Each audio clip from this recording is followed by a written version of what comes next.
Hola, Dios le bendiga. Hoy le hablo del capítulo 1 de Juan, capítulo 4, y dice, de la palabra de Dios, dice, el espíritu de verdad y el de error. Amados, no creáis a todo espíritu, sino probad los espíritus si son de Dios, porque muchos falsos profetas han salido por el mundo. En esto conoced el espíritu de Dios. Todo espíritu que confiesa que Jesucristo ha venido en carne es de Dios, y todo espíritu que no confiesa que Jesucristo ha venido en carne no es de Dios, y este es el espíritu del anticristo, el cual vosotros habéis oído que viene y que ahora ya está en el mundo. Hijitos, vosotros sois de Dios y los habéis vencido, porque mayor es el que está en vosotros que el que está en el mundo. Ellos son del mundo, por eso hablan del mundo y el mundo los oye. Nosotros somos de Dios y el que conoce a Dios nos oye. El que no es de Dios no nos oye. En esto conocemos el espíritu de verdad y el espíritu de error. Conocer a Dios por medio del amor. Amados, amémonos unos a otros, porque el amor es de Dios. Todo aquel que ama es nacido de Dios y conoce a Dios. El que no ama no ha conocido a Dios, porque Dios es amor. En esto se mostró el amor de Dios para con nosotros, en que Dios envió a su Hijo unigénito al mundo, para que vivamos por él. En esto consiste el amor, no en que nosotros hayamos amado a Dios, sino en que Él nos amó a nosotros y envió a su Hijo en propiciación por nuestros pecados. Y envió a su Hijo en propiciación por nuestros pecados. Amados, si Dios nos ha amado así, debemos también nosotros amarnos unos a otros. Nadie ha visto jamás a Dios. Si nos amamos unos a otros, Dios permanece en nosotros y su amor se ha perfeccionado en nosotros. En esto conocemos que permanecemos en Él y Él en nosotros, en que nos ha dado de su Espíritu, y nosotros hemos visto y testificamos que el Padre ha enviado al Hijo, el Salvador del mundo. Todo aquel que confiese que Jesús es el Hijo de Dios, Dios permanece en él y él en Dios. Y nosotros hemos conocido y creído el amor que Dios tiene para con nosotros. Dios es amor y el que permanece en amor permanece en Dios y Dios en él. En esto se ha perfeccionado el amor en nosotros, para que tengamos confianza en el día del juicio, pues como Él es, así somos nosotros en este mundo. En el amor no hay temor, sino que el perfecto amor echa fuera el temor, porque el temor lleva en sí castigo, de donde el que teme no ha sido perfeccionado en el amor. Nosotros le amamos a Él porque Él nos amó primero.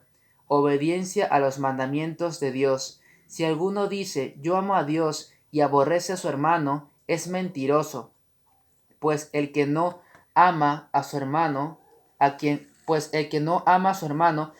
ha visto, ¿cómo puede amar a Dios a quien no ha visto? Y nosotros tenemos este mandamiento de él: el que ama a Dios, ame también a su hermano. Acá la palabra nos dice bien claramente de que, bueno, acá lo que yo entiendo también es de que acá Dios habla a la gente humana como si fuera espíritu. O bueno, también los espíritus pueden ser demonios o ángeles. Porque acá dice, en el versículo 2 dice, todo espíritu que confiesa que Jesucristo ha venido en carne es de Dios. Cuando dice que confiesa es porque es una persona, ¿no? Que habla, que confiesa que Jesucristo ha venido en carne y es de Dios. Y todo espíritu que no confiesa que Jesucristo ha venido en carne no es de Dios. Y este es el espíritu del anticristo, el cual vosotros habéis oído que viene y que ahora ya está en el mundo. Hijitos, vosotros sois de Dios y los habéis vencido, porque mayor es el que está en vosotros que el que está en el mundo. Ellos son el mundo, por eso hablan del mundo y el mundo los oye. Nosotros somos de Dios y el que conoce a Dios nos oye. El que no es de Dios no nos oye. En esto conocemos el espíritu de verdad y el espíritu de error. Entonces, si no me equivoco, claro, porque también en otros versículos de la palabra dice, cualquiera que niega al Hijo también niega al Padre, y si niega al Hijo y al Padre también niega al Espíritu Santo. Entonces, y claro, pues sabemos cómo tenemos que ser salvados por medio de la fe y confianza en Cristo y arrepentirse de los pecados. Y también es algo lo que me viene a la mente, y es esto muy sincero. Por ejemplo, acá dice, en el versículo 18 dice, en el amor, en el verdadero amor, no hay temor, sino que el perfecto amor echa fuera el temor. ¿Por qué? Acá lo explica por qué temen las personas. Porque el temor lleva en sí castigo, de donde el que teme no ha sido perfeccionado en el amor. O sea, y también quiere decir también, el amor consiste también en guardar los mandamientos de Dios. O sea, tú cuando amas al prójimo, lo amas pues guardando los mandamientos de Dios, y sabemos que las otras partes del mandamiento, por ejemplo, los 4 primeros mandamientos se dirigen a amar a Dios. Si tú amas a Dios, vas a amar a tu prójimo. Exacto. Y por eso que acá dice en el versículo 20 que hay que obedecer los mandamientos de Dios para que podamos tener ese verdadero amor. Y si no me equivoco, que en 1 Corintios habla de cómo es realmente el amor. El amor es, aparte de guardar los mandamientos de Dios, es sufrido, es benigno, es bondadoso, todo lo sufre, todo lo cree, todo lo perdona, todo lo disculpa. Es bondadoso, no se goza de la injusticia, más se goza de la verdad. Eh, no es envidioso, ni fantasioso, ni guarda rencor. Entonces es como el amor de Cristo, como me lo manifestó en aquella cruz. Me refiero a su amor por toda la gente. Y acá se me viene a la mente cuando Dios dice, de tal manera Dios amó al mundo que dio a su Hijo unigénito, Jesucristo. De tal manera Dios amó al mundo que dio a su Hijo unigénito para que todo aquel que en él cree no se pierda, mas tenga vida eterna. Si no me equivoco es Juan 3:16, no recuerdo muy bien el pasaje, pero así dice. Entonces, sabemos que nosotros somos salvos mediante la fe en el Hijo de Dios y un constante arrepentimiento de pecados, no por obras para que nadie se gloríe, sino que las obras buenas vienen con la obediencia hacia Dios, pues, ¿no? El hacer el bien a los demás o hacer obras de caridad viene en obediencia hacia Dios, pero realmente el sacrificio de Jesús es la única puerta que nos lleve hacia el Padre, porque si no, ¿para qué vino Jesús? Si toda la gente que hiciera buenas obras se iría al cielo. No, sino que, y de hecho, en Isaías vemos que las justicias son como trapos sucios. Entonces, no hay un hombre en el cual se declare muy santo delante de Dios, solamente Cristo, o sea, Dios es santo. Y bueno, los ángeles buenos, pero me refiero de que la salvación está en creer en Jesucristo, arrepentirse, buscar el reino de Dios y su justicia que está en el cielo, pero que también está acá, y arrepentirse de todo pecado, porque nosotros sabemos que cuando pecamos le hacemos pecado a Dios. Entonces hay que arrepentirse, como claramente Dios está presente, y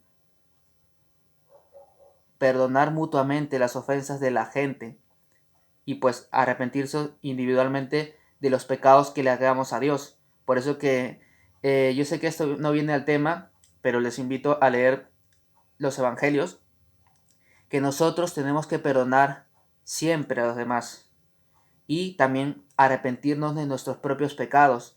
Ejemplo, porque como así Dios nos perdonó una deuda incontable, una deuda eterna, tenemos que extender la misma misericordia de Cristo a las demás personas, sea lo que te hagan. Y como dije, arrepentirse del pecado propio. O sea, por ejemplo, si tú en el transcurso del día viene la conciencia y Dios te habla, mira, a mí no me pareció tal esto lo que tú has hecho, y tú también date cuenta que no es bueno, por ejemplo, tal actitud, no es bueno tal pensamiento. Bueno, los pensamientos son fáciles de discernir qué es bueno y qué es malo, pero por ejemplo, cómo actuaste hacia cierta gente, si realmente estás perdonando y no estás recordando lo malo que te hicieron, y realmente estás haciendo como que borrón y cuenta nueva, olvidando lo que te hagan, olvidando lo que te digan o lo que te hacen.